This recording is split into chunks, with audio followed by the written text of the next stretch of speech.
Bonjour à tous, bonjour à toutes, je suis ravie de vous retrouver aujourd'hui pour ce live un petit peu spécial où on va parler d'entrepreneuriat avec un invité. Alors je vais voir rapidement comment est-ce qu'on fait. Voilà, je vais l'inviter tout de suite à nous rejoindre. Hop, normalement tu as dû recevoir l'invitation maintenant. Voilà. Euh, alors, attendez, je n'ai jamais fait de live à plusieurs, donc on va voir comment ça fonctionne. Hop. Notre invité spécial devrait donc se connecter bientôt. Edouard, est-ce que tu es là? Est-ce que tu m'entends? Est-ce que tu peux participer? Oui, je vois que tu es connecté.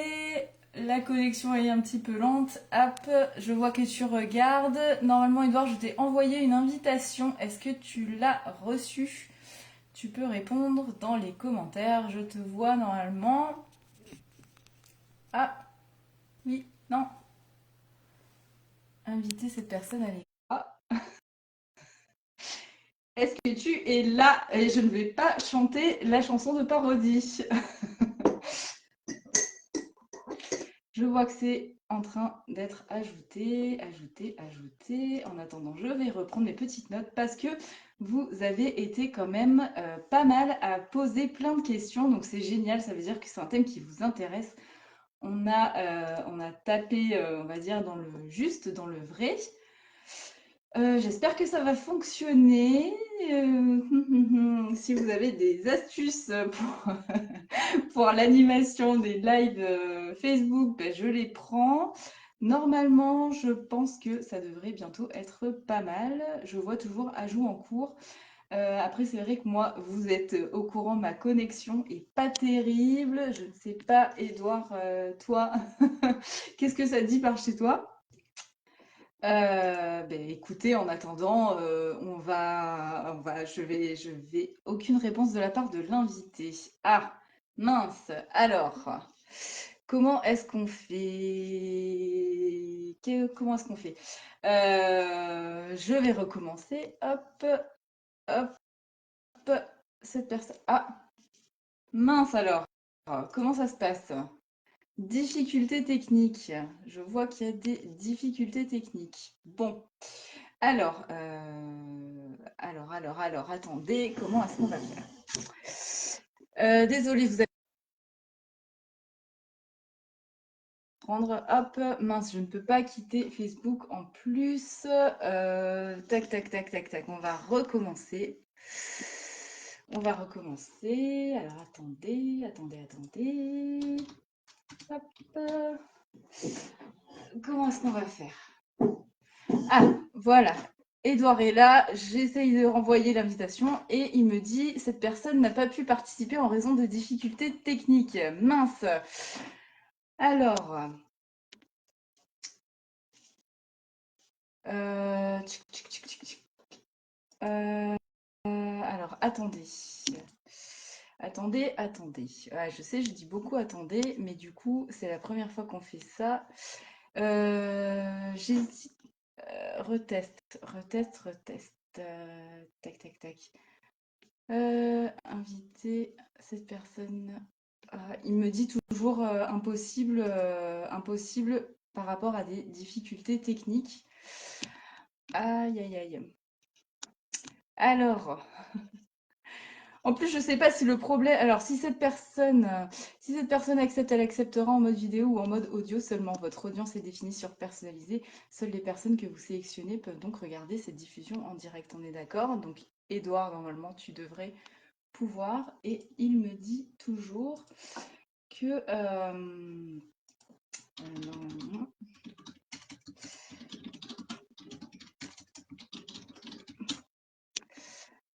non, je recommence. Je recommence. Alors, je vais essayer autre chose. Je vais essayer de quitter le live et d'en recréer un tout de suite. pour voir si ça change quelque chose. Donc, eh ben, écoutez, ne quittez pas. Je vais essayer avec mon téléphone. Ah, ok. Alors, Edouard, on va attendre un petit peu plutôt que de quitter, parce que j'ai peur que si je requitte tout, il y ait tout il y ait tout que je ne puisse plus relancer. Alors, écoutez, j'espère que vous allez bien. Pour vous donner un petit peu le live, si on arrive à faire, si Edouard arrive à se connecter. Euh, et il est revenu, donc je vais renvoyer l'invitation. Ajout en cours, il me dit. Donc là, on croise les doigts, on espère que ça va marcher. Ah, ça y est, ça fonctionne. Oui, Oui. ça y est. Est-ce que tu m'entends? Oui, je t'entends très bien et toi, Super. est-ce que Bon, tu m'entends? désolé. Pour moi aussi, c'est nouveau, donc c'est un peu le boomer qui sort de sa compagne. Ah non, dis pas ça, on a presque le même âge, donc non, tu peux pas dire ça. Je suis un boomer sur les Je réseaux, te... hein. Personnellement, franchement, c'est vraiment pas mon adage, hein. Mais Bah, écoute, regarde comme ça, au moins on apprend ensemble, donc pas de exactement, tout à souci, tout va fait. bien. C'est super. Alors, je ne sais pas si Ben, vous m'entendez bien, si la connexion au niveau du son, est-ce que c'est correct? Sinon, je peux mettre des écouteurs pour que ce soit plus agréable pour que vous ayez un peu moins de l'effet écho. euh, écoute, alors de mon côté, moi, j'ai pas l'effet écho. On va voir si les filles, a priori, ça a l'air d'être bon. Alors, avant qu'on commence, j'étais justement en train de présenter un petit peu alors de quoi on allait parler. Donc, ce live est consacré au thème Oser l'entrepreneuriat. J'ai peur donc j'y vais, puisque ici, on est donc sur un groupe destiné aux femmes qui ont vécu un burn-out et qui sont en souffrance professionnelle et en tout cas qui cherchent des solutions pour, pour justement retrouver un quotidien professionnel serein. Et c'est vrai que avec toutes les personnes avec qui j'ai discuté, l'entrepreneuriat est souvent une solution envisagée après un burn-out parce qu'on a envie de liberté, parce qu'on a envie de faire. C'est bon, Gwendoline a répondu, donc c'est OK. On a envie un peu de faire autre chose que le salariat, parce que voilà, pour se libérer un peu de ces chaînes. Et du coup, aujourd'hui, donc j'ai le plaisir de te recevoir sur cette chaîne.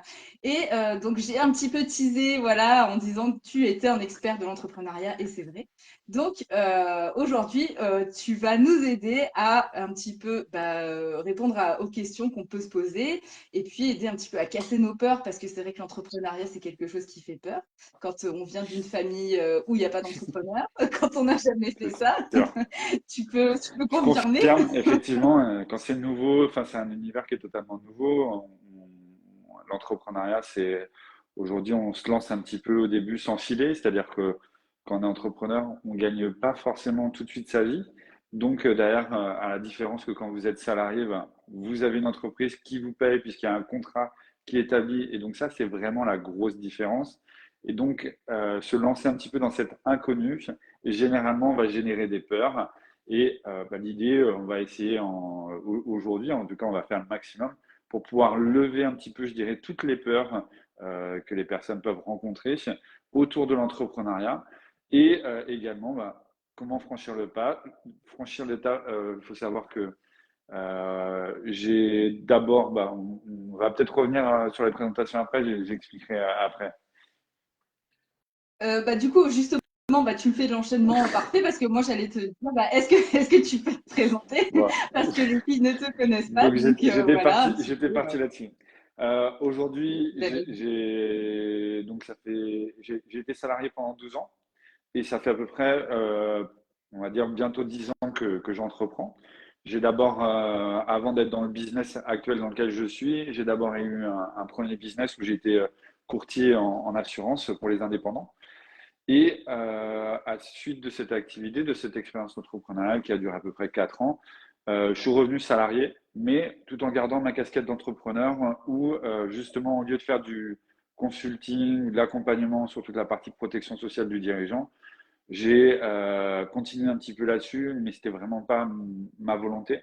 C'était plutôt les gens qui venaient vers moi, donc du coup, je répondais à ces demandes-là. Donc du coup, j'ai gardé mon statut d'entrepreneur en micro-entreprise. Et au fur et à mesure, j'ai commencé à pivoter en fait vers la formation et l'accompagnement auprès des chefs d'entreprise. Et ce qui m'a amené en fait naturellement à créer mon activité. Donc déjà une première barrière, c'est pas parce que vous êtes salarié qu'aujourd'hui vous ne pouvez pas entreprendre. Ça, c'est généralement les questions que les personnes se posent. Les employeurs ne peuvent pas vous interdire de créer une activité, je dirais, complémentaire par le biais, par exemple, de la micro-entreprise. Et ça, c'est hyper important. Euh, Très rapidement, en termes d'expérience, parce que pour pas trop spoiler un petit peu le live, euh, j'ai travaillé dans les assurances, j'ai travaillé dans l'horlogerie, j'ai travaillé dans la bijouterie, j'ai travaillé dans l'objet publicitaire, dans l'immobilier. C'est déjà pas mal. Oui, c'est déjà pas Voilà. mal. Et après, j'ai exercé des fonctions qui sont autour du commerce, du management, du consulting, du marketing et de la communication événementielle. Et puis, ce qui est intéressant aujourd'hui, c'est que toi, tu participes à des formations à la Chambre de commerce et d'industrie Exactement. de ta région. Exactement. Alors, j'ai travaillé déjà pour la Chambre des métiers de l'artisanat. C'est un petit peu Pardon. eux qui m'ont donné en fait le pied à l'étrier. Et effectivement, la Chambre des métiers de l'artisanat des Pays de la Loire est un de mes clients aujourd'hui. Alors, j'interviens de temps en temps. Là, c'est plus trop le cas parce qu'en ce moment, j'ai pas vraiment le temps et puis le deal ne s'est pas renouvelé. Mais par contre, je continue à travailler avec des artisanes et également avec des personnes qui sont, je dirais, avec France Compétences, donc qui est anciennement le Pôle Emploi, pour justement partager mon expérience d'entrepreneur et surtout donner les bonnes bases pour bien partir en fait du bon pied sur l'entrepreneuriat. Super. Juste, justement, en parlant de base, une des premières questions que je voudrais aborder avec toi, on m'a demandé par où commencer justement et est-ce qu'il y a un âge limite pour se lancer dans l'entrepreneuriat? Et par où on commence tout simplement en fait, vu que ça fait peur, c'est un gros projet, généralement on se dit ah qu'est-ce que je dois faire, où Alors, commencer? je vais vous dire qu'il n'y a vraiment pas d'âge. Peu importe votre âge, que vous soyez, je dirais, alors bon, bien entendu, il va y avoir l'âge légal. Je pense que ça va être aux alentours des 16-18 ans, puisque derrière, vous êtes encore sur cette partie-là. Mais même aujourd'hui, une personne, enfin, je connais des personnes qui ont lancé leur activité en partant à la retraite, c'est-à-dire qu'ils ont eu leur carrière professionnelle et juste après, ils ont lancé leur activité. Une activité, bien entendu, pas un business qui les amène, je dirais, à en vivre, puisque derrière, ils ont leur retraite à côté. Mais derrière, plutôt que, je dirais, de s'ennuyer, ils vont apporter en fait leur contribution, leur expérience. Donc j'ai envie de dire qu'il n'y a pas d'âge en fait. Il n'y a vraiment pas d'âge. Il n'y a pas de bon ou de mauvais moment. Le moment, je dirais, c'est quand vous le sentez. Et puis des fois, on va en parler un petit peu, mais pour pouvoir oser affranchir le pas, en fait, il y a possibilité d'entreprendre sans prendre de risques, en fait. Et ça, c'est vraiment un adage qui est hyper important pour moi, puisque j'ai vu beaucoup d'entreprises en fait se lancer à leur compte et investir des économies personnelles dans un business sans réellement être sûr que ça allait fonctionner et derrière perdre ces économies-là. Et pourquoi? Parce que derrière, en fait, il y a une mauvaise préparation. Je dirais, c'est un peu l'entrepreneuriat, c'est du sport, hein, c'est comme un sportif de haut niveau, un athlète. Si aujourd'hui, il se prépare pas, s'il s'entraîne pas en fait en amont, s'il prépare pas les choses pour pouvoir être opérationnel en compétition, il y a très fortes chances que les performances ne soient pas au rendez-vous. Et ça, c'est assez valable aussi bien dans l'entrepreneuriat comme dans le sport, c'est vraiment disposable. Donc ce serait quoi cette première, c'est des conseils peut-être pour créer le plan de Alors route? le plan de route, tu veux que je donne tout de suite le plan de route? En fait, En gros, non, non, tu parles de préparation, dont on parlait des premiers pas, comment la oser première franchir le chose, pas. Qu'est-ce c'est de se que poser en fait la ouais. question sur l'idée en fait, sur quoi j'ai envie d'entreprendre en fait, qu'est-ce qui fait sens pour moi en fait. C'est quoi aujourd'hui si je dois me projeter, on va dire, aller sur 5 ou 10 ans, dans quoi je vais me lancer et dans quoi je suis vraiment passionné et investi. Aujourd'hui, faire un business pour faire de l'argent ou créer, entreprendre pour faire de l'argent, malheureusement, ça fonctionne sur certaines choses, sur certaines niches. et c'est des niches qui sont, je dirais, très vite captées par des personnes, des entrepreneurs qui sont aguerris, qui ont fait déjà des tests et qui sont déjà trompés, qui sont déjà plantés, et donc du coup qui vont surfer en fait, je dirais, sur la vague. Et en fait, ce qu'il faut comprendre, c'est qu'un marché, il y a quatre grandes étapes. Il y a je dirais, le tout début, donc c'est la phase de lancement. Il y a la phase de lancement, la phase de croissance, la phase de maturité et la phase de déclin.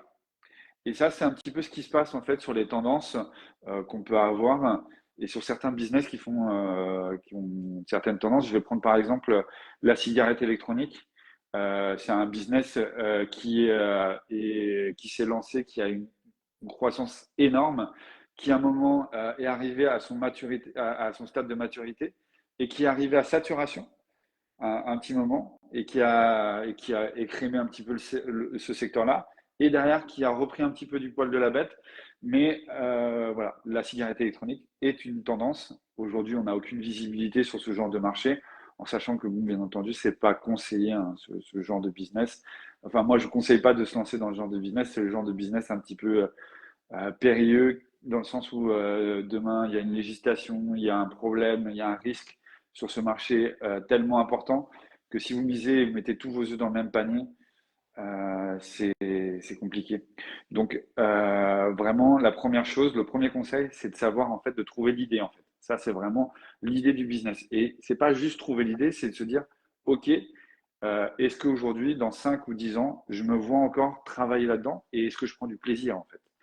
Parce que derrière, si vous prenez pas de plaisir en fait dans votre travail, en plus d'être, je dirais, entrepreneur, la vie d'un entrepreneur, c'est une vie qui est un petit peu en dents de scie. Je pense que tu peux en témoigner, Marlène. Hein. Oui, oui. Au début, on marche un petit peu à tâtons. On cherche vraiment à tester, à trouver en fait quel est le marché, quel est le produit, quelle est l'idée en fait qui nous convient pour pouvoir être aligné en fait avec nous et par rapport à ce qu'on a envie de faire et par rapport à la mission. Moi aujourd'hui, ma mission, c'est clairement, c'est accompagner les entrepreneurs à réaliser leurs rêves, je dirais, d'entreprendre en fait. Et ça, c'est ce qu'il y a de plus beau. Là, par exemple, ce matin, j'étais avec une personne qui fait du coaching sportif, mais le coaching sportif, c'est large et sa spécialité, c'est l'haltérophilie. Hier après-midi, j'étais avec une personne qui est artisane et qui est chocolatière. Le chocolat, ça fonctionne qu'une partie de l'année, c'est-à-dire sur Pâques et sur Noël. Mais Ouais. derrière, sur toute cette période-là, il y a bien un moment où il faut travailler aussi. Même si vous réalisez 50% de votre chiffre d'affaires sur cette période saisonnière, il faut quand même trouver en fait ce bon fondement. Donc, j'ai envie de dire, la première chose, c'est de trouver, je dirais, l'idée, Le moteur, ouais, le moteur, c'est ça, le le moteur. grand why. Ouais, Je ne sais pas si tu as pourquoi, lu ce ouais, le livre 5 why ouais, de de Simon Sinek, tout à fait, Simon ouais. Sinek. Exactement, Voilà. tout à fait. Bah, après, je me Je l'ai dis, même ici, je peux même ah bah, je l'ai je dans, sais pas s'il existe en français celui-là, je crois que il oui, existe en hein. français, je l'ai en français en tout cas. C'est un excellent auteur, commencez par le pourquoi. De Simon Sinek. Peut-être tu pourras partager la ressource. Mais ça, c'est un Ouais. excellent bouquin en fait pour comprendre en fait, je dirais, comment être aligné avec, je dirais, son business et commencer par le why. C'est hyper intéressant. Et je dirais même, une fois qu'on a trouvé son why, c'est de commencer à l'utiliser, en fait, à le multiplier. C'est-à-dire, par exemple, on peut avoir 5 fois, dire 5 fois pourquoi, pour comprendre vraiment la raison pour laquelle je veux entreprendre. Et ça, c'est vraiment important. C'est la base. Entreprendre, j'ai même envie de dire de se reconvertir au sens large, parce que les gens qui ont envie de se reconvertir, c'est des gens qui n'ont pas, enfin moi en tout cas je prends Mhm. mon exemple, c'est que je n'avais pas assez creusé pourquoi j'avais envie de faire ça et ce qui me poussait par là. Et forcément, au bout de 10 ans de carrière, bah, dans un même environnement qui ne me convenait pas, forcément à un moment donné ça pète. Donc soit on change de domaine, on change de métier, enfin, on change de métier pour le salariat ou pour l'entrepreneuriat, mais en tout cas, ce que tu dis, oui, c'est clair que je suis d'accord avec toi. Je pense comme toi que le plus important, c'est de trouver le pourquoi on veut faire ça. Parce qu'effectivement, quand il y a des hauts, des bas, bah, il faut bien, entre guillemets, se raccrocher à quelque chose qui nous tient à cœur. Parce que sinon, c'est pas Tout viable à sur le fait. long terme. Ça, c'est une certitude. du coup, est-ce que ça ferait partie des ne pas trouver la bonne raison pour entreprendre? Est-ce que ça ferait partie des raisons, des principales raisons pour lesquelles les nouveaux entrepreneurs ou les entrepreneurs en général échouent? Toi, tu en verrais d'autres, Après, des raisons il faut faire d'échouer? attention. Des fois, il y a des personnes qui sont un peu perfectionnistes, qui vont pas forcément trouver, qui vont se dire, ok, je vais partir là-dessus, et puis, bah, en fait, est-ce que c'est vraiment la bonne idée? Et au final, bah, je me lance pas. Donc, c'est un moyen aussi de faire de la procrastination et point de vigilance aussi là-dessus. Il y a un moment, en fait, il faut se donner des deadlines, en fait, pour se dire, ok, j'explore cette idée et j'y vais à fond en fait et je regarde en fait le potentiel. Est-ce que le potentiel il est là? Est-ce qu'il est présent? Et s'il est présent, si je le sens qu'il est présent, je vais continuer en fait à étudier ce marché pour pouvoir comprendre en fait comment il fonctionne et qu'est-ce que je vais pouvoir proposer comme valeur ajoutée pour pouvoir me différencier à la fois du marché et pour pouvoir justement aller attirer des clients. Ça, se différencier, c'est toujours c'est un point parce que d'un côté, on se dit, on va pas réinventer, enfin comme tu disais tout à l'heure, on va entre guillemets, on va pas réinventer la roue Mmh. parce que les business nouveaux, c'est un petit peu touchy. Mais d'un autre côté, il faut trouver assez de choses différenciantes parce que tu as En fait, des... par rapport à la différence, en fait, déjà, en tant qu'entrepreneur, on est tous différents. Donc, on va tous entreprendre d'une manière différente. Est-ce que aujourd'hui, un consultant en business va faire, l'approche que lui va avoir et mon approche sera totalement différente que, je dirais, 90% du marché. Après, bien entendu, on a tous des trames, on a tous des codes où derrière, on utilise, je dirais, certaines techniques qui sont similaires. Maintenant, après, derrière, c'est comment aujourd'hui on utilise ces techniques, comment on les valorise, comment on les présente, comment on les met en avant.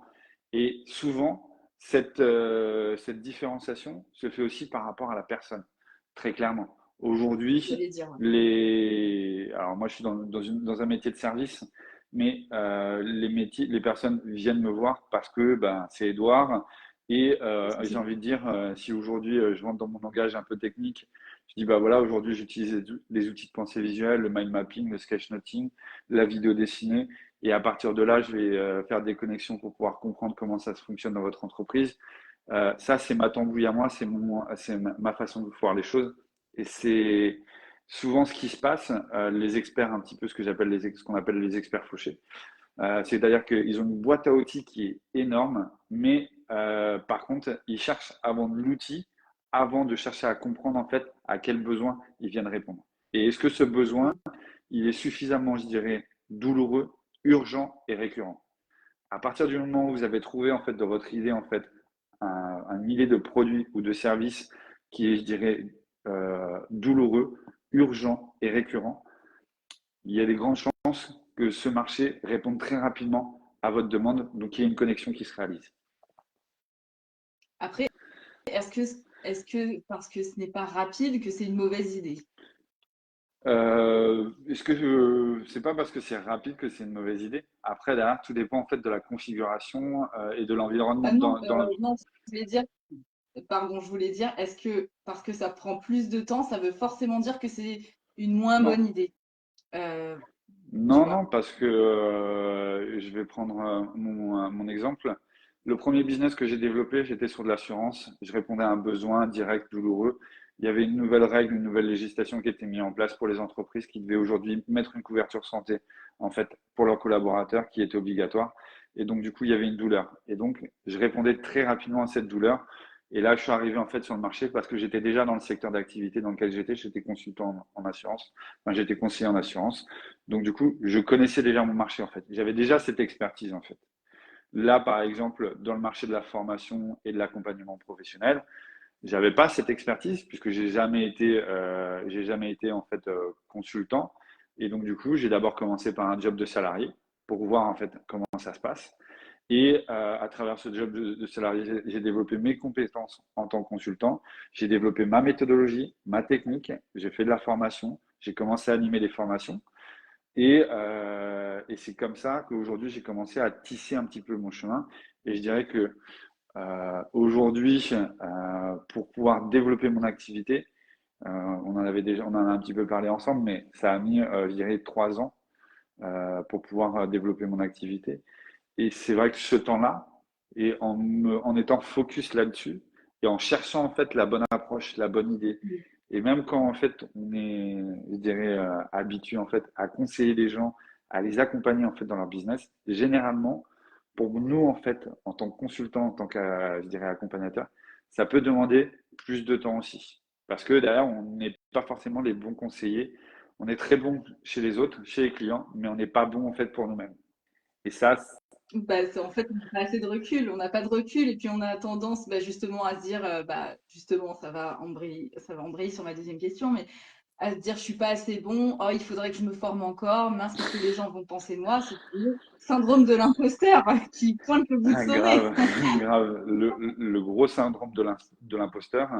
La formation, c'est quelque chose qui est hyper important, je dirais, de le faire de manière en continu, ça c'est une certitude. Maintenant, attention à ne pas être, je dirais, tout le temps en formation et à pas développer son business en fait. À avoir en fait cet équilibre, je dis toujours, hein, la formation, ça se fait sur le long terme, donc elle peut se faire de différentes manières en utilisant des livres, par exemple, vous pouvez vous former. Vous n'êtes pas obligé d'aller en formation. Après, bien entendu, vous voulez avancer plus vite sur un domaine bien spécifique parce que vous êtes bloqué, allez là-dessus. Mais posez-vous la question, est-ce que si aujourd'hui je prends cette formation, est-ce que ça va avoir un impact direct sur mon business et que je vais voir les effets? Mm. C'est une bonne manière de peser le pour et le contre. Toujours Exactement. 20-80, la Cette fameuse fameuse loi loi. Pareto. Euh, Mais comme on parle de diplôme, de formation, quel est ton avis sur, parce que justement, avec l'essor d'Internet, on a parfois l'impression que, on peut faire tout ce qu'on veut sans forcément avoir le diplôme. Est-ce que toi, tu es plutôt de la team, on va dire, désolée s'il y en a dans le groupe, mais RH à l'ancienne où il faut le diplôme. Enfin, moi, je sais que personnellement, dans mes anciens jobs, j'ai Mhm. été confrontée à ça. Il faut le diplôme pour rentrer dans la case. Or, moi, je suis de la team qui pense c'est pas parce que tu n'as pas le diplôme que tu n'es pas compétent, puisque les compétences, ça s'apprend. Et par contre, des choses comme le savoir-être, qui peuvent être utiles dans certains cas, ne s'apprennent pas. C'est des choses que tu as de manière innée. Donc toi, quel est ton regard un peu Alors, là-dessus? je suis pas la team diplôme du tout. J'ai des diplômes, mais pour moi, voilà, voilà, je suis dyslexique dysorthographique, donc pour moi, en fait, être sur les bancs de l'école, c'est une galère, clairement. Et aujourd'hui, j'ai envie de dire, il n'y a pas forcément besoin d'avoir des diplômes pour pouvoir réussir, sauf sur des professions qui sont réglementées. Je veux dire, aujourd'hui, vous voulez devenir électricien, vous êtes obligé, entre guillemets, de passer par là. Vous voulez devenir plombier, c'est pareil, en fait. Donc, il y a certains métiers pour lesquels il faut quand même avoir passé, en fait, un certain, je dirais, temps sur ce marché pour pouvoir avoir l'expertise et la connaissance. Je vais prendre l'exemple. Après, derrière, ça peut se faire sous forme d'apprentissage. Pour moi, ce qui m'a permis de me débloquer dans les études, c'est de faire de l'alternance, c'est-à-dire d'avoir une partie en entreprise, une partie à l'école. Parce que derrière, ça me permettait de pouvoir justement pas m'ennuyer à l'école. C'était très condensé, c'est un rythme assez condensé et soutenu. Et moi, ça me convient parce que derrière, j'ai besoin en fait d'avoir ce dynamisme, ce rythme, et surtout que ce que j'apprends à l'école, j'ai besoin de voir comment je peux l'appliquer en fait dans le monde du travail, en sachant que aujourd'hui, de même de mon avis, de mon diplôme, de mon cursus, tout ce que j'ai appris à l'école, je n'ai pas pu l'appliquer en fait dans les entreprises. Donc, au bout d'un moment, il y a un moment, en fait, il faut couper le cordon et il faut lâcher, en fait, je dirais, cette casquette, en fait, de diplôme et il faut se faire confiance. Et la meilleure, je dirais, école, la meilleure formation se fait par l'action et c'est l'action, en fait, qui amène l'apprentissage. Donc, je te rejoins à 100%, sauf, bien entendu, sur les professions où il y a besoin, en fait, d'une certaine technicité ou certains diplômes. Je veux dire, une personne ne peut pas s'improviser expert comptable, notaire, de toutes les manières, vous ne retrouverez pas puisque c'est des... Docteur. Ou docteur, exactement. Voilà. Maintenant, c'est pas parce que vous n'êtes pas docteur que vous pouvez pas être expert, par exemple, sur tout ce qui est naturopathique. Vous n'allez pas comprendre, en fait, je dirais, différemment. Mais une fois encore, je vais prendre l'exemple de la naturopathie. Aujourd'hui, les naturopathes sont en combat avec les médecins parce que justement, il y a l'ordre des médecins qui protège leur business. Et c'est un petit peu ce qui se passe, je pense, de manière globale. En tout cas, je vais parler de ce que je connais, c'est en France, c'est qu'aujourd'hui, on a des professions qui sont protégées par ces organisations et qui font beaucoup de tort à leur métier. Je ne vais pas me faire des amis en disant ça aujourd'hui, mais je dirais toute la caste des docteurs, experts comptables, notaires, toutes ces professions en fait qui sont réglementées. Oui, il en faut, mais en fait, ils ont, je dirais, un tel pouvoir sur, je dirais à la fois sur la santé, sur l'entreprise, que des personnes qui sont des consultants, qui ont une bonne expertise, qui ont une connaissance de l'entreprise, vont savoir bien mieux gérer une entreprise qu'un expert comptable. Je vais parler de ce que je connais, c'est-à-dire que l'expert comptable va vérifier en fait l'analyse financière, les comptes financiers, mais aujourd'hui, le fonctionnement d'une entreprise, il ne le connaît pas. Parce que lui, il n'a pas besoin de faire publicité, il n'a pas le droit, il n'a pas besoin il a pas besoin de communiquer, parce qu'aujourd'hui, par rapport à l'ordre, il ne peut pas. Comme les médecins, en fait. Tu ne peux pas dire salut, venez voir le docteur Leminor si vous voulez régler vos problèmes de santé. Non, c'est pas possible, en fait. Tu vois. Et ça, c'est quelque part, il y a une protection et c'est OK. Mais attention aussi, ça crée en fait un certain lobby, une certaine caste qui est assez restrictif et qui des fois peut être violent et ferme en fait la porte à une ouverture d'esprit comme la médecine en fait je dirais naturelle qui à mon sens est quelque chose qui existait en fait bien avant que je dirais la médecine je dirais traditionnelle qu'on connaît actuellement existe puisque on n'y avait pas accès donc les gens utilisaient la nature pour trouver des solutions.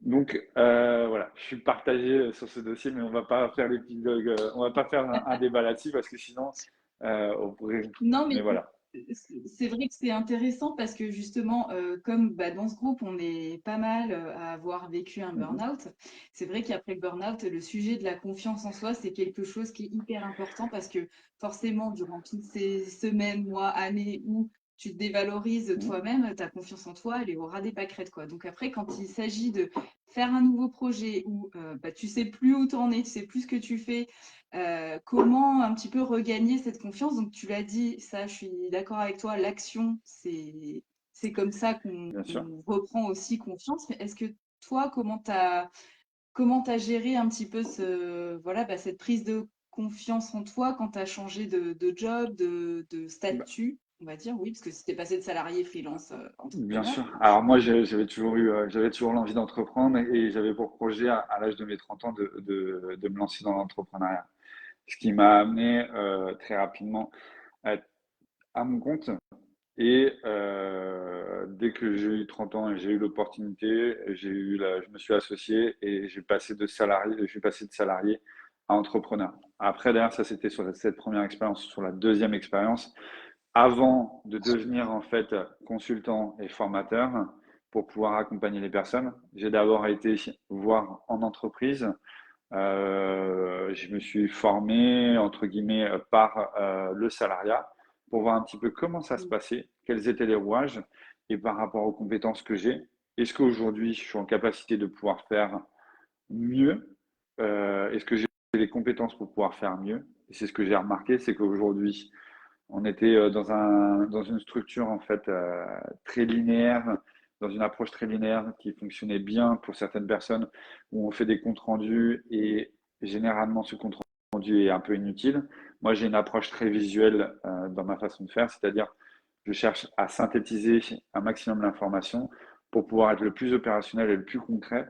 Et ça a beaucoup plu en fait aux artisans. Et c'est à partir de là où j'ai vu que les personnes m'ont envoyé des retours, des messages qui m'ont dit bah ouais carrément en fait vas-y. Maintenant entre le moment où je suis passé de salarié, enfin j'étais redevenu salarié pendant un certain temps, le moment où je suis redevenu entrepreneur, il y a eu aussi un temps de trouver en fait je dirais l'adéquation entre moi, ce que je voulais proposer et ce avec quoi j'étais aligné, et le marché sur lequel je travaille. Aujourd'hui, j'accompagne principalement les femmes. Alors, il n'y a pas de pourquoi, enfin si, je pense que c'est savoir pourquoi, c'est parce que j'ai été élevé par ma maman et que j'ai une relation très compliquée avec mon père. Donc du coup, j'ai toujours été très proche des femmes. Dans mes amis, j'ai des personnes très très proches qui sont féminines. Et donc je pense que je matche bien avec la gente féminine pour les accompagner. Et aujourd'hui, j'accompagne principalement que des femmes. Là, par exemple, j'accompagne un groupe de formation, c'est 20 femmes qui ont entre 40 et 60 ans. Et je n'explique pas, je n'ai pas cherché. Et pourtant, il y avait des hommes dans la salle, mais derrière, ces personnes-là sont venus à moi. Donc, les messages, en fait, ils vous viennent en fait directement. Et c'est à vous aussi de prendre du recul et de faire attention et de ne pas avoir tout le temps la tête dans le guidon, de prendre le recul, soit de vous faire accompagner, parce que des fois, quand on est tout seul, en fait, c'est un peu compliqué, mais de prendre le temps, en fait, de regarder un petit peu les messages que la vie vous envoie. Après, derrière, il faut faire attention. C'est pas parce que derrière ça a fonctionné que derrière il faut fermer en fait la porte. Voilà, je vais reprendre mon exemple, mais si aujourd'hui je me focalisais que sur les femmes, bah, je me fermerais une grosse partie de mon marché. Moi, mon objectif, c'est pas de me fermer une grosse partie, mais aujourd'hui, j'ai principalement que des personnes qui sont féminines. Donc, du coup, je Ok. garde ouvert en fait les choses, mais je sais que mon avatar, si je dois parler un petit peu technique, mon avatar, c'est une femme qui va avoir à peu près entre 40 et 50 ans. Ouais. Donc, pour résumer, pour prendre confiance en soi, pof, on passe à l'action. On essaye de regarder un petit peu les messages positifs qui nous viennent Mhm. naturellement et on utilise en gros ces messages positifs pour renforcer notre estime, notre confiance, puisque forcément, quand on fait des choses, alors euh, au début, il n'y a pas beaucoup Mhm. de monde qui les voit, mais c'est vrai que moi aussi, quand j'ai commencé à faire le blog, tout ça, au début, c'est clair qu'il n'y avait pas grand monde, mais au final, au fur et à mesure, quand les gens vous disent ouais, c'est bien ce que tu as fait, c'est chouette, ça nous aide à mettre le point sur des, des qualités qu'on n'avait pas vues chez nous. Et du coup, ça sert aussi à renforcer cette confiance qui peut être un petit peu où on se dit oh, ouais, bon, bah, c'est bon, quoi, ça, on s'en fout. Mais non, on s'en fout Mhm. pas en fait. Il y a des choses, des fois, qui sont super simples pour vous. Vous allez vous dire bah, non, ça sert à rien, mais alors que c'est peut-être là qu'il faut aller Mhm. justement Totalement. pour trouver ses forces. Et j'ai envie de dire, c'est là où tout l'intérêt d'être quand je pense que je ne sais pas si j'ai connu ou pas le burn-out ou voilà, mais en tout cas je peux vous dire une chose est sûre, c'est que très important, c'est de ne pas rester en fait tout seul dans son coin quand on est dans ce genre de phase et de se faire accompagner parce que effectivement on est parfois très très dur envers nous-mêmes et on a du mal en fait à être juste avec comment on est en fait et comment on fonctionne. Et généralement, quand on trouve en fait, je dirais, la bonne personne pour nous accompagner en fait dans ce chemin pour retrouver en fait la confiance en soi, il y a quelque chose qui trompe pas. C'est aujourd'hui, on dit qu'il y a le premier cerveau, enfin, on dit que le deuxième cerveau il est ici, que le premier cerveau il est au niveau de vos abdomens et au niveau de votre ventre. C'est là où derrière vous sentez les choses. Je peux le dire, c'est qu'aujourd'hui, quand je parle avec vous de ce sujet-là, de l'entrepreneuriat, moi, je suis tellement je dirais, je suis tellement dans mon élément que je le sens en fait à l'intérieur de moi. Et ça, c'est derrière, j'ai appris en fait à le ressentir en fait. Et c'est ces choses-là en fait qui est importante à découvrir pour savoir exactement dans quelle direction réellement je veux avancer. Généralement, ce qui se passe dans le ventre, hein, dans votre ventre, ça se ressent. Il peut y avoir des peurs, bien entendu, et c'est normal, c'est logique. Pourquoi? Parce qu'on a cette peur de l'inconnu. On peut avoir cette peur aussi parce que derrière, le jugement des autres. On peut avoir aussi cette peur parce que derrière, on a ce syndrome de l'imposteur. Et donc, toutes ces peurs-là, en fait, il faut chercher à trouver des pensées parades pour lever, en fait, toutes ces objections et avancer dans la direction en passant par l'action.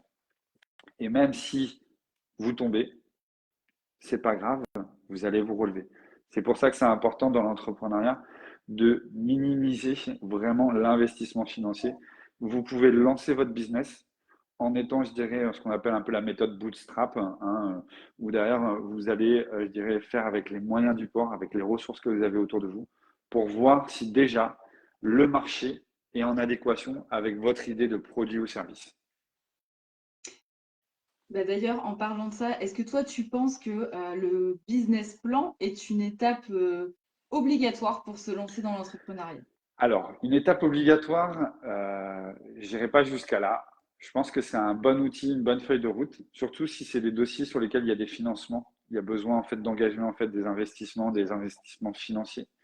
Le business plan va être intéressant. Si vous êtes sur un business où il n'y a pas besoin d'investissement au démarrage, en tout cas, dans un premier temps, je dirais vraiment, par rapport à votre idée, testez-la avec votre marché pour pouvoir en fait voir si ça match. Un peu comme dans une relation, dans un couple, vous allez voir si ça fonctionne ou pas directement, généralement. C'est vrai que ça, le business plan, ça fait vraiment peur. Moi, au début, je m'étais fait toute une montagne. Et puis après, je me suis dit, mais en fait, oui, dans mon cas, ça sert pas à grand-chose parce que, ok, je peux faire des plans sur la comète et savoir si Mm. ça va marcher ou pas. Mais en fait, j'ai pas besoin, bah, comme tu dis, de financement, d'aller vers des banques ou quoi. Je peux commencer de chez moi. Donc, en fait, bah, je commence, quoi. Et je le fais maintenant. Et je vois si ça fonctionne ou pas. Et ça fonctionne. Donc, pof, après, le business plan, pas Le besoin. business plan, c'est un outil qui est intéressant si effectivement vous avez besoin d'aller pitcher devant une banque, devant des fonds d'investissement, devant des business angels, devant éventuellement un expert comptable. Après, derrière, je ne dis pas qu'il n'est pas indispensable. Par contre, il y a je dirais une routine, un rituel à mettre en place pour savoir exactement quelles sont les différentes étapes pour pouvoir monter mon business.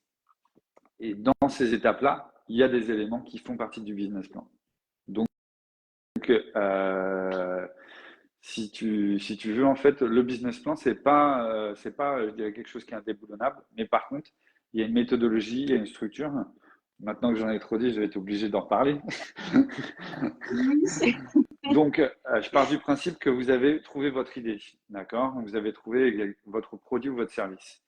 Vous allez ce qu'on appelle à la rencontre de votre marché, ce que généralement certains organismes appellent une étude de marché, tout simplement. Vous allez comprendre en fait le marché sur lequel vous vous positionnez.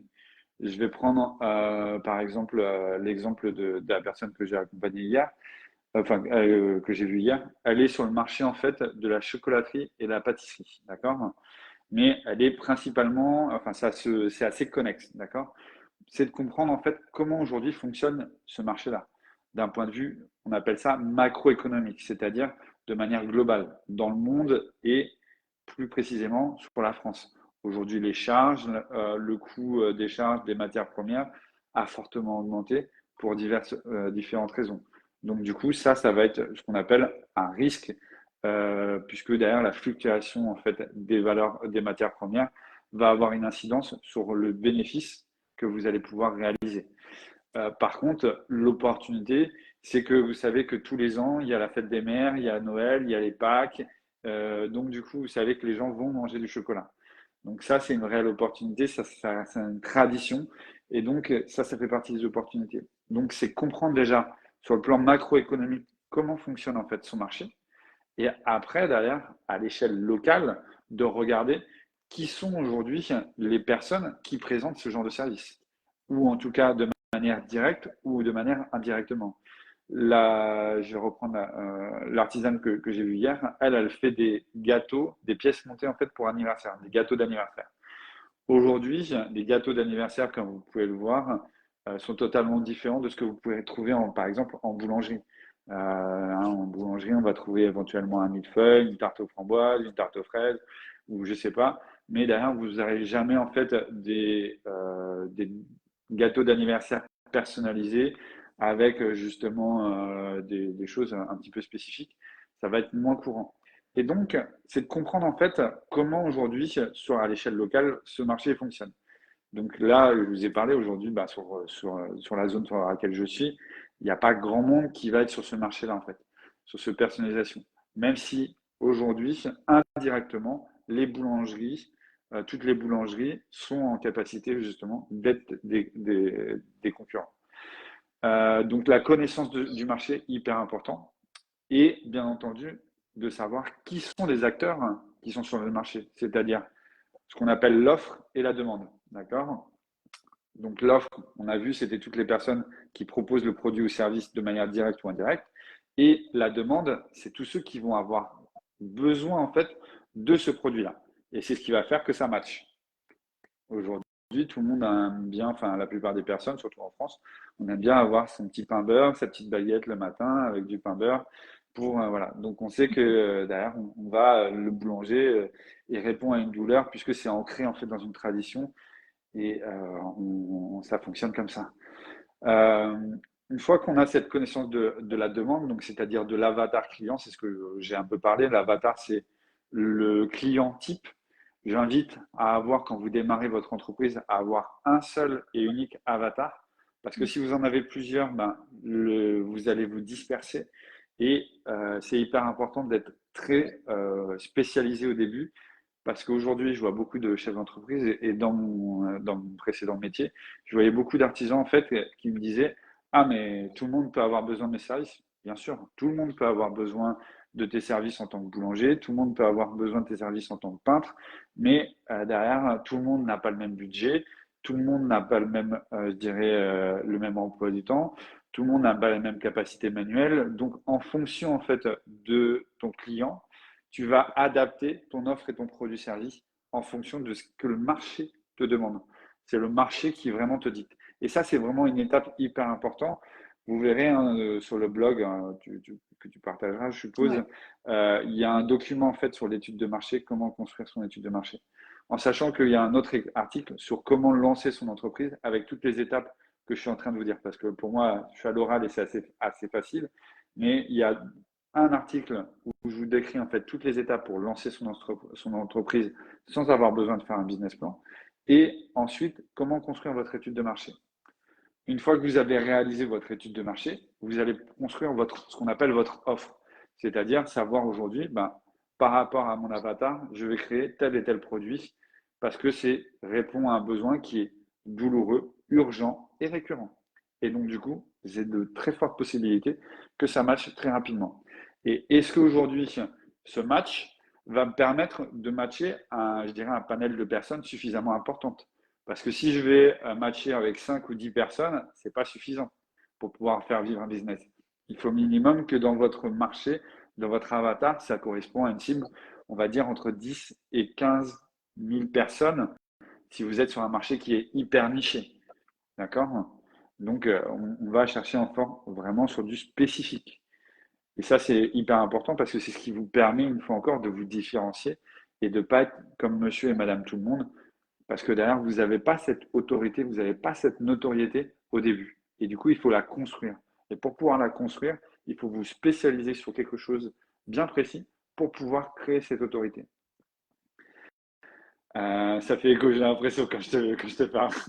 Ah ouais, non, non, non, non, mais parce que oui, c'est vrai qu'au début, comme on a tellement peur, entre guillemets, que ça marche pas, on se dit, bah, tiens, je vais m'adresser à tout le monde. Comme ça, je vais maximiser mes chances de tout y avoir, ou bien quelqu'un que ça va intéresser. Mais du coup, comme tu dis, c'est contre-intuitif, en fait, parce que il y a la citation qui dit, quand tu t'adresses à tout le monde, tu t'adresses à personne, en fait. Exactement. Donc c'est vrai que c'est le truc contre-intuitif de se dire, attends, non, là, je vais réduire, Mmh. réduire, réduire, réduire, Exact. et après, je me spécialise. Et en plus, comme tu dis, c'est beaucoup plus simple parce que bah, justement, si on doit créer un produit ou voilà, de se focaliser, enfin, ça aide à se focaliser sur un seul produit. Plutôt que de devoir dire, ah oui, mais attends, il faut que ça parle à lui aussi, et à lui, donc machin. Exactement. Je peux faire ci, je C'est peux pour faire ça. ça. Bien Ouais. sûr, vous pouvez tout faire. On peut tout Mais faire. et à un moment, en fait, derrière, en s'éparpillant, vous ne faites pas forcément les choses à fond. Et c'est là où vous perdez de l'énergie. Sauf si vous mettez les choses à fond.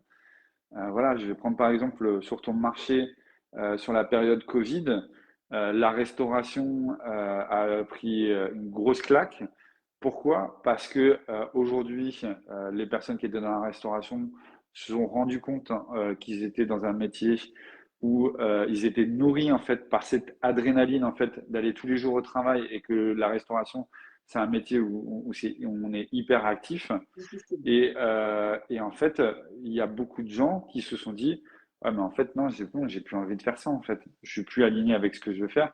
Et ce temps, en fait, de recul un peu forcé avec le Covid à amener à réfléchir, à travailler dans d'autres choses. Et donc, du coup, ben, tu pourrais très bien, toi, aujourd'hui, te spécialiser sur les personnes qui sont dans la restauration, qui cherchent à se reconvertir. Et ça pourrait être une cible Mhm. bien spécifique, bien précise. OK? Et ça, j'insiste là-dessus parce que c'est souvent, en fait, ce qui se passe, c'est que derrière, on veut vouloir servir tout le monde et qu'en fait, tout le monde n'est pas une cible. Vas-y, tu veux dire quelque chose? Alors, du coup, une fois qu'on a fait notre petit business plan avec toutes ces Alors, informations, donc je précise juste que oui, effectivement, tu as un blog et je vous mettrai le lien vers le blog d'Edouard à la fin. Et j'ai noté tout à l'heure les articles que tu as cités en particulier pour que vous puissiez y retourner et aller pêcher toutes les petites infos qui vous manquent si vous n'avez pas eu le temps de noter. Et sûrement plus en profondeur, parce qu'effectivement, là, bien sûr. on balaye, on balaye le sujet. Mais sur le blog d'Edouard, vous verrez, il y a plein de ressources pour vous. Donc, je Et, mettrai tout ça dans les commentaires et aussi. également, je veux juste finir là-dessus parce que, en fait, pour aller, une fois que vous avez trouvé en fait le produit ou le service que vous allez proposer, qui va être adapté à votre marché, vous allez à ce moment-là faire une projection financière. Et c'est à partir de cette projection financière que vous allez voir si votre business il est rentable ou pas. Est-ce que je peux en vivre? Est-ce que je peux répondre à mes besoins à titre personnel? Et dernière étape, une fois que vous avez déjà toutes ces étapes-là, vous avez déjà une bonne partie de votre business plan. Mais on n'appelle pas ça, j'appelle pas ça un business plan, j'appelle juste une feuille de route pour pouvoir monter son business. Et vous allez avoir après le choix du statut qui se fait à ce moment-là. Seulement une fois que vous avez fait tout ce travail. Il y a beaucoup de personnes qui choisissent, qui commencent par choisir le statut sans avoir. Et ça, c'est la première, c'est une des erreurs. Et après, il y a le Hop, lancement. Edouard, tu es Je suis. petit problème de Ah, connexion. Tu oui, je m'entends? t'entends. Je t'entends parfait. Oui, alors c'est un petit peu buggé D'accord. chez moi. Tu parlais à la fin des étapes que tu viens de nous dire, ça s'appelle pas vraiment un business plan, ça s'appelle une Oui, feuille de route. Et qu'après, nous avons besoin de choisir les statuts de l'entreprise, c'est exactement. ça? C'est exactement ça. Parce que ce que je disais, c'est qu'il y a beaucoup d'entrepreneurs qui font l'erreur de choisir en fait le statut avant même d'avoir fait la partie financière, d'avoir même fait leur étude de marché, d'avoir réellement construit une offre qui réponde à un avatar bien spécifique. Et c'est généralement ce qui fait que le business va mettre beaucoup plus de temps à démarrer ou à ne pas démarrer aussi. Mm. Tu parlais de la partie financière. Une des questions qui est souvent revenue aussi, c'est quel organisme on peut solliciter pour se faire aider dans la construction du Mhm. projet? Quelles aides pour le financement, aide au lancement, prêt à taux zéro? À qui est-ce qu'on peut s'adresser comme organisme en particulier pour avoir des infos là-dessus? Alors, je dirais que l'organisme dans lequel j'étais était bien pour avoir un certain niveau d'information. Ça va dépendre, ça va être hyper aléatoire, ça va dépendre en fait des personnes que vous rencontrez. Euh, il y a des organisations comme la boutique de gestion qui vont être qui sont sur un système associatif, mais c'est pareil, ça dépend des personnes que vous rencontrez, ça dépend des compétences qu'elles ont. Euh, il y a un peu, c'est un peu de à mon sens, c'est un peu la loterie, sans vouloir jeter la pierre à cette association, mais tout comme dans les chambres, je dirais, les chambres de métier, les chambres de commerce, c'est exactement la même chose. Si vous tombez sur, il y a des personnes qui sont très compétentes, qui ont d'excellentes compétences, en tout cas pour pouvoir vous accompagner sur les aides, sur la partie financière. Et puis vous allez avoir des personnes qui sont pas forcément dans le vrai, qui ont toujours été salariés, qui n'ont aucune expérience du monde de l'entreprise et qui vont vous apporter des conseils sur comment gérer son entreprise sans avoir été entrepreneur. Donc voilà, moi j'ai toujours un peu de mal à conseiller les gens. Pareil, les experts comptables. Alors aujourd'hui, il y a un vrai changement. Il y a un vrai changement depuis, allez, je pense que ça fait 4 ans. Ouais, ça fait 4 ans, ouais, ça fait 4 5 ans. C'est un peu le cabinet comptable In Extenso qui avait mis ça en place. C'est ce qu'on appelle les points création. Et de plus en plus, en fait, les experts comptables et les grands groupes d'experts comptables mettent en fait à disposition des outils pour développer, je dirais, pour accompagner sur la création d'entreprise et notamment sur la partie financière. Mais tous ces organismes-là ne feront pas, ne choisiront pas l'idée, ne feront pas votre étude de marché et ne seront pas en capacité de vous conseiller sur quel produit ou service. Par contre, ils seront en capacité de vous dire si financièrement votre boîte elle est rentable ou pas. Et autre personne à laquelle j'étais en train de penser tout à l'heure, mais ça va me revenir, mais c'était principalement les experts comptables. Attention aussi, vous allez avoir des experts comptables qui vont vous dire qu'ils vous accompagnent, mais en fait derrière il n'en est rien. Donc ça c'est le point de vigilance, c'est vraiment d'être sûr et certain de la personne, de bien vous entourer en fait. Ça d'ailleurs, ça fait partie un des sujets avec qui on est en train de travailler avec Hugo, de trouver en fait le bon entourage pour pouvoir bien s'entourer, d'avoir vraiment les bonnes compétences autour de soi. C'est vraiment l'idéal pour pouvoir démarrer. Et peut-être aussi de prendre quelqu'un qui est externe. Voilà. Le Pôle emploi peut vous aider aussi à vous dire ce dont vous avez le droit, mais effectivement, c'est toujours pareil. Il y a à voir. Alors, je fais un peu la moue parce que je m'en suis servie des pôles emploi et je suis un peu tombée voilà, sur Bien sûr, des gens aussi c'est ça. Mais c'est ouais, toujours pareil, hein, c'est pareil. Je veux dire, tu vas d'une chambre à une métier, d'une chambre de ouais, commerce, de la boutique ça de dépend gestion, tellement. toutes ces organisations, d'un expert comptable à un autre, euh, il va y avoir à boire et à manger. À vous, en fait, Mm. de faire votre propre expérience, d'expérimenter, de ne pas donner une confiance aveugle à ces personnes-là qui se disent experts et apprendre en fait par vous-même. Du coup, j'ai envie de faire quand même le lien. Si aujourd'hui, il y a des personnes qui sont en burn-out et que vous voulez vous faire arrêter, que votre médecin ignore totalement vos symptômes ou que votre psy, ça marche pas avec lui, je vous le dis tout le temps, changez, allez voir quelqu'un d'autre. On n'est pas pieds et poings liés. C'est comme avec un conseiller Pôle emploi, c'est comme avec un expert comptable. On n'est pas pieds et poings liés avec les gens. S'ils ne sont pas compétents, s'ils ne nous écoutent pas, s'ils, entre guillemets, bon, pas dans notre sens, eh bien, il faut changer. Donc voilà, c'est la même chose. Qu'on soit pareil pour les médecins, pareil pour les experts comptables. Ouais. Donc n'ayez pas peur d'aller voir des gens différents et puis demander conseil aussi à des gens qui savent mieux que vous, hein, parce que justement, avec Edouard, on fait partie du même réseau d'entrepreneurs.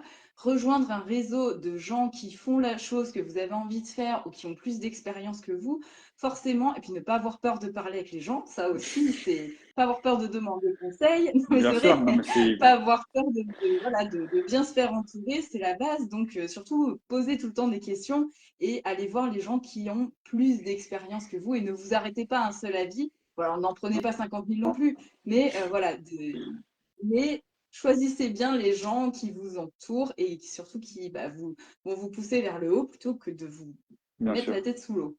Ah, Exact. quelle belle rime! J'ai que des rimes en plus. Je Euh, rajouterais aussi là par exemple, je vais prendre un exemple.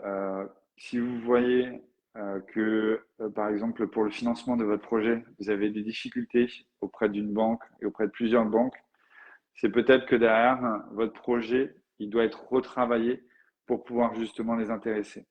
Parce que vous allez toujours trouver peut-être une banque qui va vous faire confiance, mais derrière, peut-être que cette banque, elle va vous faire confiance, mais vous allez vous engager, vous allez vous endetter, alors que vous n'avez pas fait en fait tout le processus dont j'ai parlé en amont.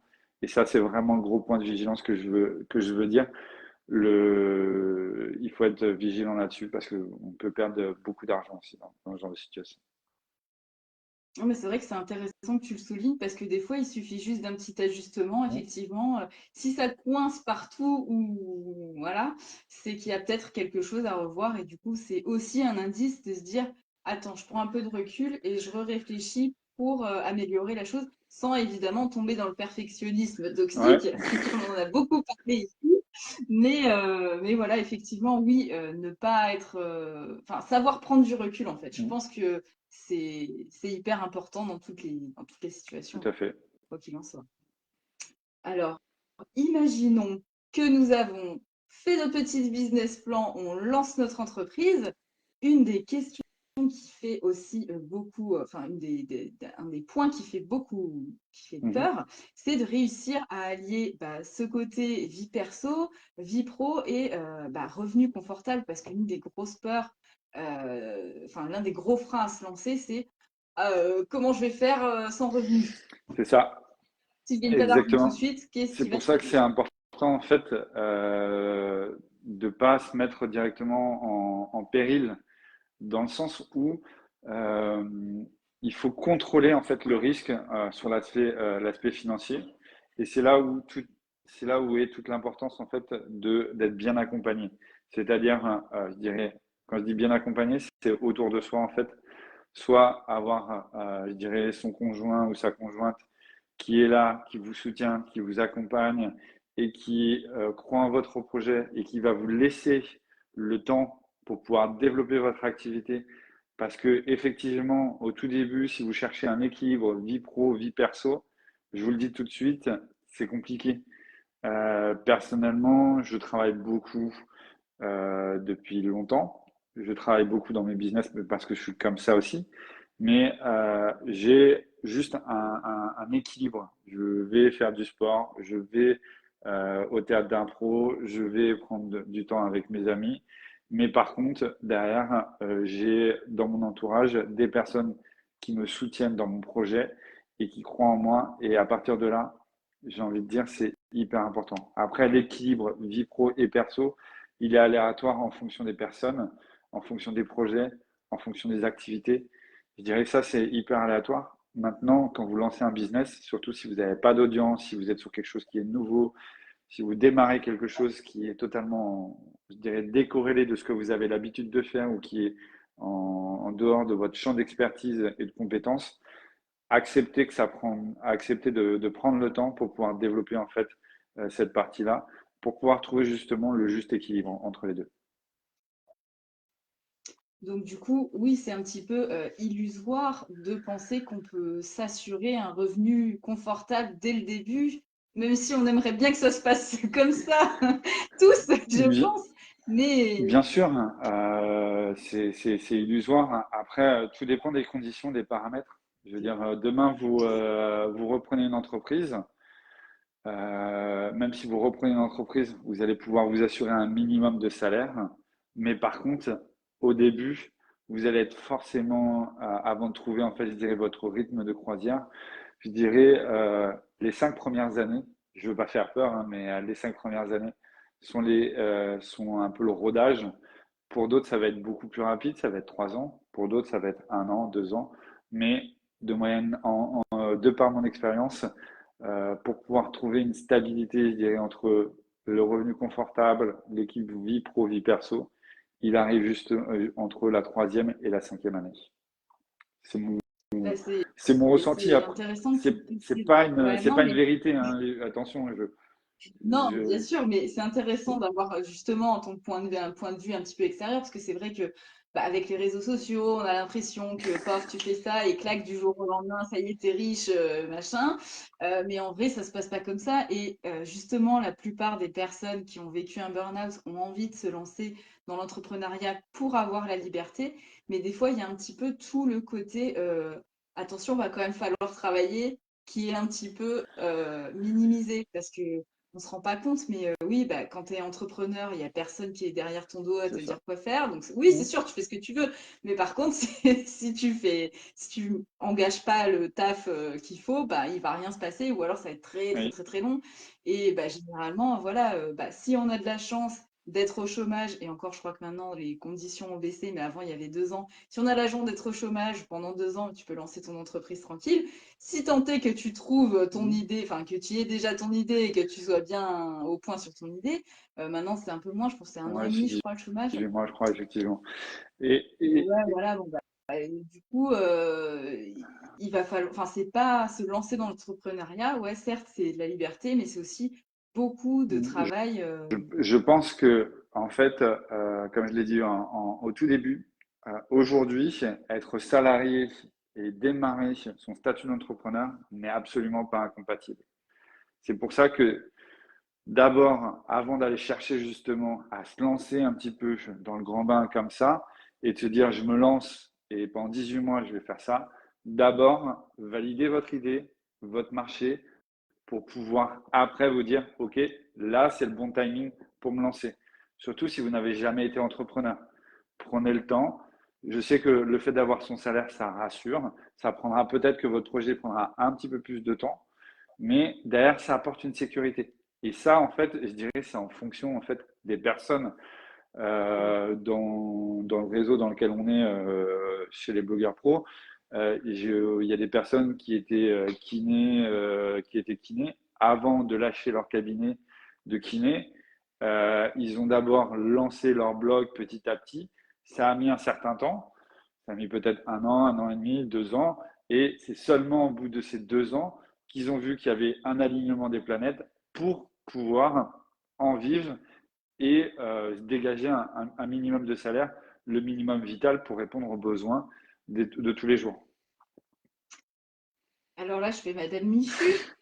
Mais mon petit Edouard, moi, j'ai pas le temps. Je travaille 40 heures par semaine. J'ai pas le temps de lancer mon truc à côté. Est-ce que tu as des techniques pour justement mieux gérer ton temps? Alors, là, bon, je mets un petit temps mort quand même parce que j'ai pas le temps, on est bien d'accord, c'est une fausse excuse. Ça Déjà, veut dire qu'on n'a pas vraiment envie. déjà, Voilà. déjà, Avant que tu le dises, j'anticipe. c'est la première J'anticipe ce chose. que Hein. tu vas dire. Même si tu travailles 40 heures, j'ai envie de dire,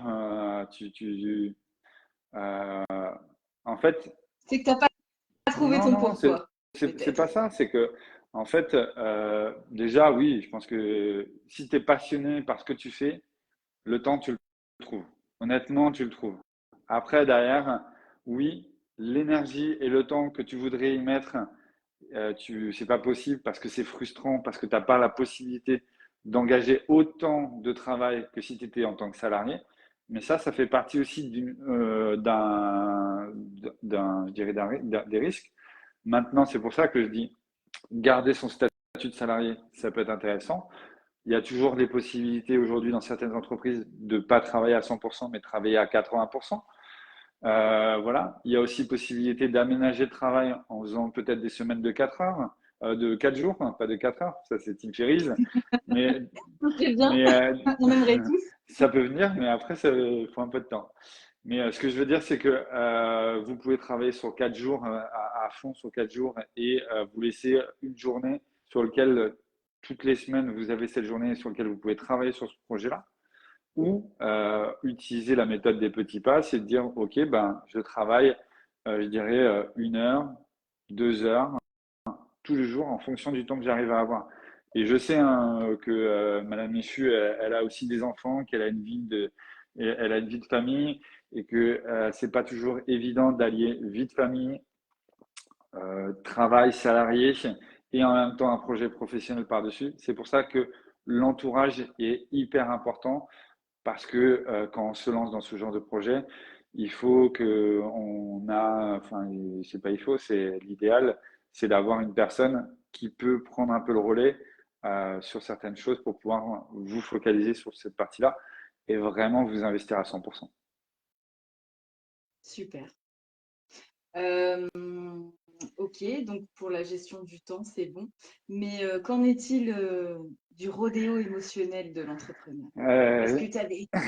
qu'est-ce que tu fais pour prendre soin de ta santé émotionnelle et mentale tous les jours? Donc, tu as dit que tu fais du oui, sport, je tu fais, fais... je fais du théâtre d'impro. Donc voilà, ça c'est mes deux activités, je dirais, ressources. Et puis après, derrière, je profite pour voir mes amis et puis profiter de mes enfants aussi. C'est mes activités ressources dans mon travail. Je veux dire, c'est ces activités-là qui me permettent en fait de pouvoir je dirais, gérer les émotions. Après, gérer les émotions, je dirais avec le temps aussi.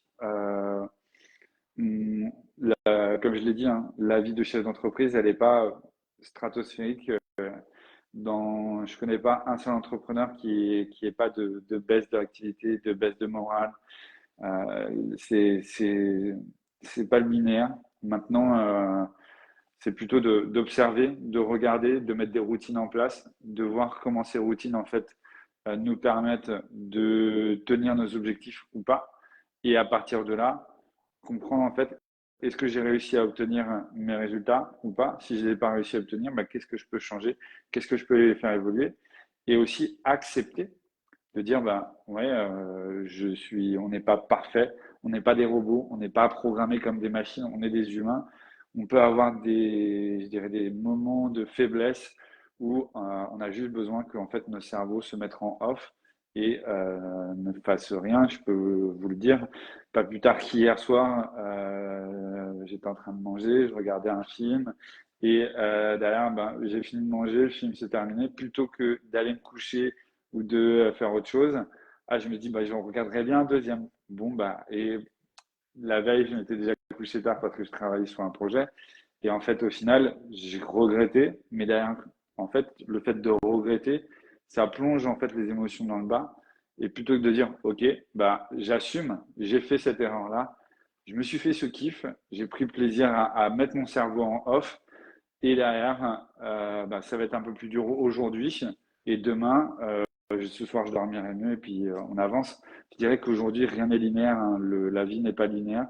Par contre, un des mantras que j'aime beaucoup utiliser dans mes accompagnements, c'est les accords Toltec. Euh, Ne pas faire de suppositions, faire en sorte que votre parole soit impeccable, faire de son mieux et ne pas supposer. Je ne sais pas si je l'ai dit. Hein. Ouais, tu l'as Alors, dit, ne pas le supposer, ne pas en dernier, faire une c'est affaire personnelle, que ta parole soit impeccable et faire de ton mieux. Voilà. C'est les quatre accords Toltec. Et ça, c'est vraiment un mantra en fait qui me tient tous les jours, que je peux même vous montrer puisqu'il est affiché juste à côté. Donc, j'avais mon anti-sèche pour au cas où si d'accord. j'avais un besoin. Mais le fait de mettre les choses, ça permet justement de pouvoir gérer et de comprendre en fait comment on fonctionne en fait, de comprendre notre fonctionnement en fait. Pour pouvoir gérer ses émotions, c'est comprendre comment on fonctionne émotionnellement, comment on reçoit les choses, qu'est-ce que ça agite chez nous quand certaines personnes nous font des remarques. Et c'est cette analyse-là qui permet au fur et à mesure du temps d'apprendre à mieux gérer ses émotions et accepter aussi, comme on est, il y a des personnes qui ont plus d'émotions, je dirais, ils ont d'émotions beaucoup plus fortes, qui sont plus visibles. Et il y a des personnes qui ont plus des émotions qui sont contenues, qui sont internes. Comme je l'ai dit, personne n'est pareil. Donc, c'est avec le temps qu'on apprend à gérer ses émotions en tant qu'entrepreneur. Et c'est surtout que, comme c'est nouveau, vous allez avoir plein de peurs au début. Donc, pour pouvoir lever ces peurs, l'idéal, bien entendu, c'est de se faire accompagner pour être sûr et certain dans la bonne direction et d'être entouré, en fait, d'avoir un collectif. Et c'est ce qui aide à gérer ses émotions et pas avoir, bien entendu, enfin, faire en sorte d'être en capacité de se sentir bien, en fait, dans cette zone pour pouvoir se livrer, pour pouvoir partager, en fait, déposer ces choses. Moi, aujourd'hui, j'ai un club d'entreprise, enfin, au-delà de blogueur pro, j'ai un autre club d'entreprise sur le plan local dans lequel on se voit tous les mardis. C'est pas un club type BNI ou Carbao. Alors, je vais pas me faire des amis encore parce que ces clubs-là, je leur fais pas une bonne pub parce qu'aujourd'hui, c'est pas forcément ma façon de voir les choses et que je suis pas aligné avec ça. Et que moi, je suis plus aligné sur la petite association d'entrepreneurs qui va être locale où on est une vingtaine de personnes et dans lequel on fonctionne en fait, je dirais, en entraide, en soutien, pour pouvoir se soutenir et de se voir toutes les semaines en fait amène une dynamique, une routine pour dire ok je vais pas bien, je peux peut-être en parler à une personne du groupe avec qui je suis en référence et derrière ça va m'aider à sortir plus rapidement en fait de cette partie-là, de ces émotions-là. Super, super, super. Écoutez, alors on a un petit peu dépassé, je suis désolée, mais parce que je me le suis permise, parce qu'on a commencé un peu tard. Donc, du coup, je vais pas te retenir plus longtemps, mais je voulais juste te demander, j'adore tout ce qui est culture. Donc, qu'est-ce que tu lis, qu'est-ce que tu regardes, est-ce que tu as des choses inspirantes à nous partager justement sur l'entrepreneuriat ou pas? Oui. Qu'est-ce qui t'inspire en ce moment? Qu'est-ce que Euh, en tu ce lis sous moment, forme c'est quoi mon d'inspiration? bouquin du moment? Ah ah. Alors, je vais chercher dans mon livre, dans mon sac. Tac. Ça, c'est bon. Moi, j'aime beaucoup la négociation, j'aime beaucoup la partie commerciale. C'est une de je dirais, c'est une de mes grosses compétences puisque c'est là où j'ai le plus d'expertise. Et c'est ce livre-là, Ne coupez jamais la poire en deux, de Chris Voss et de Tal Raz. C'est en fait un expert, en fait, c'est l'art de la négociation par un expert du FBI. Donc, c'est hyper intéressant. Enfin, moi, pour moi, c'est hyper intéressant. Voilà, j'aime beaucoup ce genre de bouquin. Euh, Après, je peux aller sur il y a l'intelligence émotionnelle de David Goleman, qui est un livre de poche qui est hyper intéressant pour comprendre en fait ses émotions. Je sais pas si ça te parle. Oui, mais il me semble que c'est déjà dans mon petit panier Amazon. D'accord. Donc je vais Donc vérifier, ouais. voilà. Et ça, c'est vrai que bon, après, il y en a plein. Enfin, si j'ai une bibliothèque, donc du coup, des livres, j'en ai beaucoup. Et en fait, moi aussi, comme je suis dyslexique orthographique, la lecture, c'est pas toujours mon truc. Je me cherche pas à en faire 50 minutes ou 1 heure tous les jours, mais je vais lire 10 minutes tous les jours. Et à partir de ces 10 minutes, en fait, je vais prendre des informations, du contenu qui vont me nourrir. Et sinon, j'écoute beaucoup aussi des livres audio parce que j'aime bien Mm. ça, parce que c'est un moyen en fait de se cultiver sans avoir besoin d'efforts plutôt que d'écouter des fois de la musique. Alors moi, j'écoute beaucoup de musique aussi. Toi, tu me demandais mon équilibre tout à l'heure. Moi, j'ai besoin de travailler en musique principalement, pas sur des musiques de ouf, mais sur des musiques posées dans lesquelles je peux travailler. Donc voilà, ça c'est le bouquin du moment. Et bon, après, il y en a plein des bouquins. Je pourrais vous donner un autre aussi au tout début pour construire son modèle économique. C'est le Business Model Canva de Alexander Osterwalder. Je ouais, celui-là, si c'est celui que je pense, c'est vrai qu'il est il est super bien fait. En fait, l'avantage, c'est que ça permet de modéliser en fait son modèle économique de manière très simple. Ouais, c'est Et celui-là. Ouais, c'est vrai qu'il est franchement, super bien fait, celui-là. pour commencer au début, c'est une excellente base. Vous avez également un article qui s'appelle Comment analyser son modèle économique sur mon blog, où je revisite entre guillemets, je dirais alors je le revisite pas, je reprends ces éléments-là, mais je l'ai comment dire, synthétisé pour pouvoir le rendre accessible à tout le monde. Je crois que j'ai une vidéo ou en tout cas j'ai des sketch notes qui reprend vraiment toute la matrice pour comprendre en fait comment ce modèle économique il fonctionne. Et vous pouvez vous utiliser quand vous faites votre étude de marché sur les concurrents, sur les personnes des fois il y a des personnes qui vous inspirent. Moi, il y a des coachs qui m'inspirent. On a parlé de Simon Sinek. Alexander Osterwalder, ça m'inspire aussi. Olivier Roland, c'est une personne aussi qui est inspirante puisque d'ailleurs, on fait partie de ce même groupe. Voilà, il y a des personnes qui sont inspirantes et donc du coup, ça peut être intéressant en fait de regarder, en fait, d'analyser leur modèle économique. C'est-à-dire quand au début, vous n'avez pas forcément d'idée, vous savez vous diriger vers ce secteur-là, vous pouvez commencer par comprendre en fait quel est le modèle économique de cette entreprise ou de cette personne en fait qui est votre mentor. Et à partir de là, vous allez trouver des informations et de voir en fait, ok, est-ce qu'aujourd'hui je suis suffisamment passionné pour pouvoir aller là-dedans? C'est une très bonne idée. C'est une très très bonne idée. Et on avait un petit peu parlé tout à l'heure. J'ai dit voilà, si à ta communauté, s'il y a un contenu, s'il y a un contenu écrit ou s'il y a une thématique sur lesquelles autour de l'entrepreneuriat, vous avez besoin d'avoir des questions, des réponses, soit on fait un live, ce qui est généralement le plus simple, ou alors derrière, ça peut être aussi l'idée d'un petit e-book, d'un petit lead magnet, enfin un petit e-book que je peux créer en fonction de la thématique, si ça rentre dans mon champ de compétences ou pas. Donc, Ouais, donc n'hésitez pas. Là, c'est vrai qu'il y avait déjà beaucoup de questions, pas mal de questions qui avaient été posées en amont. Si vous en avez d'autres, n'hésitez pas dans les commentaires en MP sur le groupe, voilà, entrepreneuriat. Donc, vous avez également le blog d'Edouard. Je vais vous mettre le lien juste en dessous et dans le groupe où vous pourrez retrouver plein de ressources sur l'entrepreneuriat et sur la communication visuelle, la communication ouais, visuelle. sur la pensée visuelle, c'est en fait La pensée la, visuelle, c'est ça, c'est le mot que je la cherchais pensée là. La visuelle, pensée c'est sur visuelle, la pardon. pensée visuelle et voilà. Et en fait, c'est une autre façon de voir l'entrepreneuriat. C'est des outils, c'est de la technique en fait. Mais aujourd'hui, c'est vraiment un blog sur l'entrepreneuriat où on voit vraiment, je dirais, toutes les étapes. Et effectivement, j'ai un focus, en fait, une catégorie où il y a la partie carte mentale et la partie pensée visuelle qui va être adaptée au monde de l'entreprise. Puisqu'aujourd'hui, c'est malheureusement, à mon sens, dans les entreprises, pas encore assez utilisé. Et j'aimerais pouvoir le démocratiser et je le démocratise de plus en plus avec les TPE, PME parce que c'est vraiment les entreprises que j'ai envie d'aider.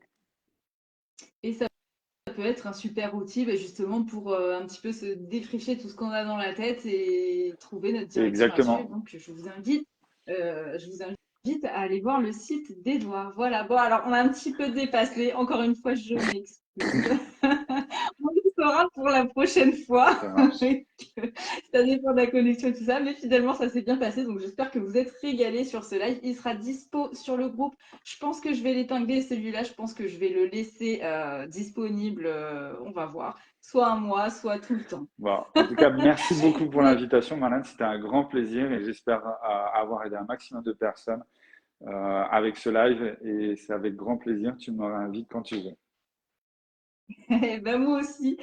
Je vous souhaite à tous et toutes, du coup, de passer une bonne fin d'après-midi et à très bientôt, à la semaine prochaine. Merci. Si vous avez des questions, n'oubliez pas, posez-les, on les dira toutes. À bientôt, Merci. merci beaucoup, Je t'en prie. Edouard. Au revoir. Ciao, Salut. au revoir.